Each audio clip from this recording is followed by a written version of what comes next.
Byla jsem mladá a nesmírně talentovaná. Jako studentka a juniorská mistryně v biatlonu jsem měla před sebou slibnou budoucnost. Osud mi však nepřál. V pouhých 19 letech, během studií na univerzitě, jsem se stala obětí brutálního zločinu. Odešla jsem si na toaletu a už se nikdy nevrátila zpět. Vyšetřovatelé brzy vypátrali z mé vraždy podezřelého, ale případ provázely komplikace. Nedostatek přímých důkazů a shoda krevní skupiny pachatele s mou vlastní stěžovali usvědčení vraha. Zlom nastal až díky analýze DNA, která jednoznačně potvrdila vinu pachatele. Já jsem Jana Krkošková a tohle je můj příběh. Žila jsem v Blansku a od mládí jsem se věnovala biatlonu. Nejen v zimě, ale i v létě jsem na lyžích a s puškou na zádech dosahovala výsledků, které mě řadily mezi velké talenty československého biatlonu. Stala jsem se juniorskou mistryní Československa a dokonce jsem se vyšplhala na 2. místo mezi ženami. Měřila jsem síly s tehdejšími reprezentantkami, jako byly Jiřina Adamíčková-Pelcová nebo Petra Nosková-Červenková. Kromě sportu jsem se také věnovala studiu na Masarykově univerzitě v Brně. Můj život byl plný snů a ambicí až do osudného dne 27. června 1990. Ráno kolem 7:30 jsem si odskočila na toaletu a už se z ní nikdy živá nevrátila. Byla jsem nejen nadějnou sportovkyní, ale i šikovnou studentkou s celým životem před sebou. Nikdo si nepřeje skončit tak, jak jsem skončila já. Moje identifikace nebyla vůbec složitá. Na radiátoru ústředního topení totiž ležela moje sportovní taška s učebnicemi a mými doklady. Na podlaze kolem mě i na obkladačkách se pak nacházely rozsáhlé krevní šmouhy. Zvláštní druh krevních stop byl zjištěn ve formě kapek na jednom místě kachliček. Tyto kapky budily dojem, že byly vytvořeny otřepáním zakrvavené ruky. Proto byly zajištěny. Kriminalisté totiž nemohli vyloučit, že vrah se při útoku nožem na tělo oběti mohl zranit. Mohla to být ovšem také moje vlastní krev. Stejně tak při zajišťování dalších stop vznikla obava, že vzhledem k místu činu, kam mělo volný přístup poměrně velké množství těžko zjistitelných žen, bude celá řada stop nevyužitelných. Již z prvního pohledu na tělo oběti bylo patrné, že se jednalo o vraždu se sexuálním motivem. Brněnské studenty i veřejnost případ vraždy, vzorné studentky a juniorské reprezentantky biatlonu přímo ve škole velmi pobouřil. Ačkoliv se mohlo zdát, že motiv vraha byl sexuální, na mých šatech se nenašlo žádné sperma. Nebyla jsem znásilněná, ale umírala jsem mučivou smrtí, ubodána brutálním způsobem. Pitva odhalila, že jsem utrpěla celkem 31 bodných ran v oblasti hrudníku, zad a hýždí, všechny způsobené, když mi ještě tekla krev v žilách. Způsob útoku byl velmi brutální a pokračoval i přesto, že jsem se z místa napadení snažila utéci. Před smrtí jsem trpěla mučivými útrapami. Komisař Vladimír Matoušek a krajský vyšetřovatel podplukovník Vlastimil Boček během vyšetřování odhalili, že v době spáchání ohavného zločinu se v budově nacházelo celkem 83 osob. Všichni přítomní byli buď studenti nebo zaměstnanci školy.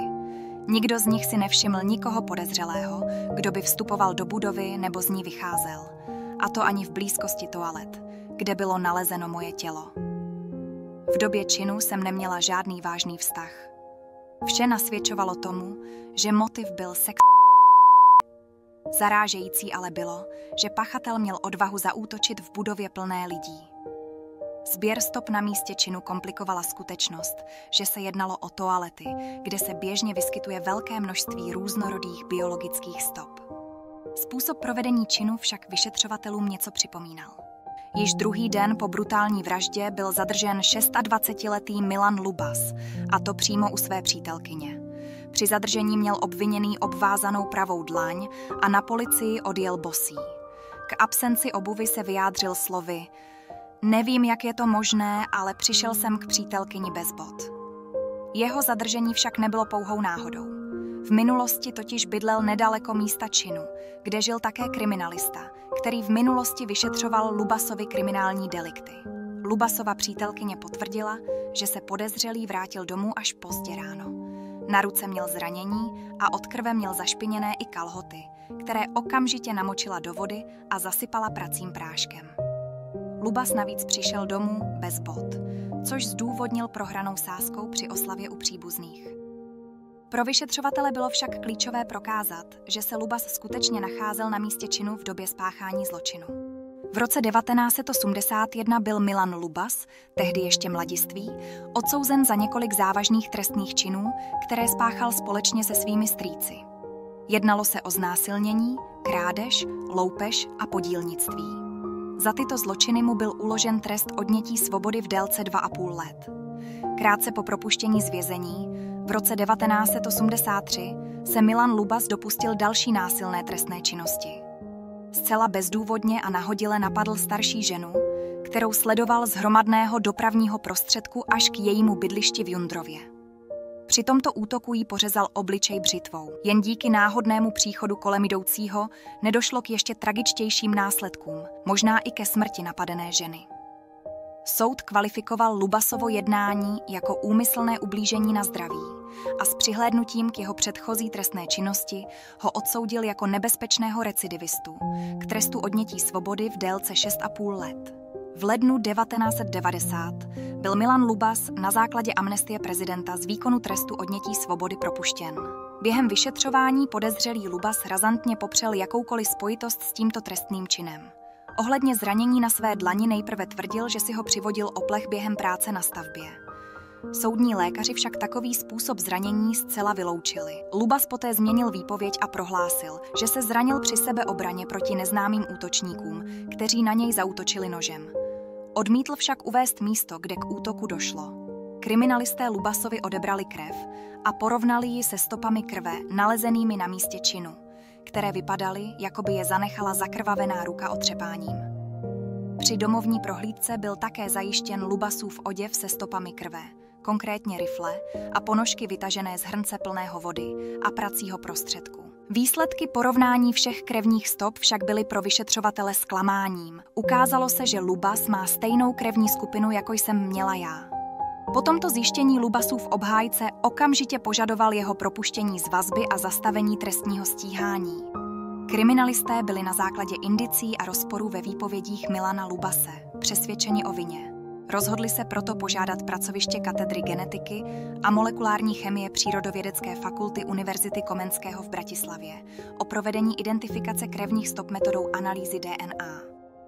Ačkoliv se na této katedře prováděla analýza lidské DNA pouze experimentálně, její vedoucí pracovník Ferák se svými spolupracovníky rozhodli analýzu DNA z krevních stop provést.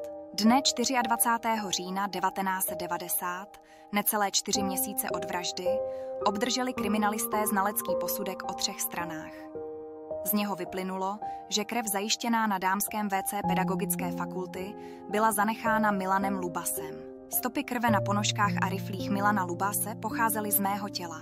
Především na základě této genetické expertízy DNA odsoudil Krajský soud v Brně recidivistu Milana Lubase k 23 letům odnětí svobody ve věznici se zvýšenou ostrahou. Lubas se k vraždě nikdy nepřiznal. Jeho odvolání soud zamítl. Dne 4. února 1993 spáchal Milan Lubas ve výkonu trestu sebevraždu. Cítil, že i spoluvězni se od něho odvracejí a to je pro každého vězně složitá životní situace. Milan Lubas se sice nikdy veřejně k vraždě ani nepřiznal, ale nepřímo se jednu této vraždě jen přece přiznal, a to jinému obviněnému, se kterým obýval vazební celu. S cílem získat od něho rady k účinné obhajobě mu sdělil, že šel do pedagogické fakulty s úmyslem odcizit z kanceláří nějaké věci. Dveře kanceláří sice chtěl otevřít nožem, omylem prý otevřel záchod a na radiátoru uviděl ležet sportovní tašku. Nehledě na nepravděpodobnost možnosti otevřít nožem vložku FAP, sportovní tašku na radiátoru mohl spatřit jen ten, kdo byl na místě činu. Příběh Jany Krkoškové je tragickým příkladem toho, jak rychle a nečekaně může být ukončen mladý život plný potenciálu a nadějí. Je to případ, který zdůrazňuje důležitost důkladného vyšetřování a využití moderních forenzních technologií, jako je DNA analýza, která nakonec pomohla uzavřít tento komplikovaný případ. Tento příběh také poukazuje na potřebu lepší ochrany a bezpečnosti ve veřejných prostorách, zejména ve školních zařízeních, kde by se každý měl cítit bezpečně. Navzdory tragédii, která se odehrála, případ ukazuje, že i v nejtěžších okamžicích může spravedlnost zvítězit. i když to trvá dlouho a vyžaduje pečlivou práci vyšetřovatelů. V době tragické události se ve škole nacházelo přes 80 lidí. Nyní se nabízí otázka, co by se stalo, kdyby někdo vstoupil na toaletu, anebo se náhodou v tu chvíli ocitl na chodbě. Mohlo by to snad Lubbase vyrušit, způsobit jeho paniku a následný útěk, jak se již v minulosti stalo, nebo by situace ještě více eskalovala a mohlo by dojít k většímu počtu obětí? Jaký je váš názor? Myslíte, že by Lubbas v případě vyrušení uprchl? Podobně lze uvažovat o situaci, kdyby Lubbas nebyl v roce 1990 omilostněn prezidentem Havlem. Zůstal by ve vězení a Jana by možná měla šanci prožít svůj život v klidu a bezpečí.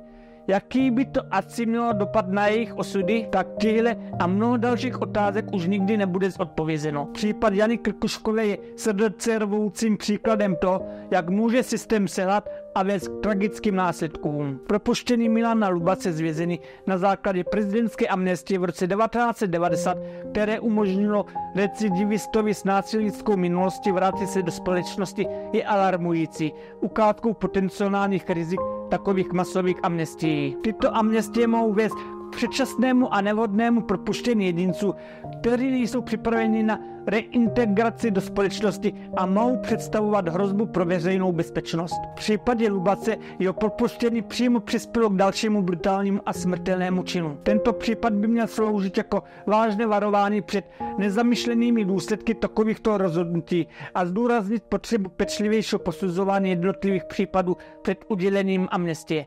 Je zásadní, aby byla zajištěna nejen spravedlnost pro oběti, ale také ochrana společnosti před potenciálně nebezpečnými jedinci. Pokud tě dnešní příběh zaujal a dovedl tě až do konce, chtěl bych ti poděkovat za tvůj čas a zájem. Byl bych rád, kdyby zanechal like a komentář s tvým názorem na dnešní video. Pokud má zájem o další skutečné příběhy, rozhodně se podívej na ten minulý. Věřím, že tě zaujme stejně jako tento. Tak se tedy mějte a budu se brzy těšit u dalšího videjka a hlavně se zapomeňte množit a mějte se rádi.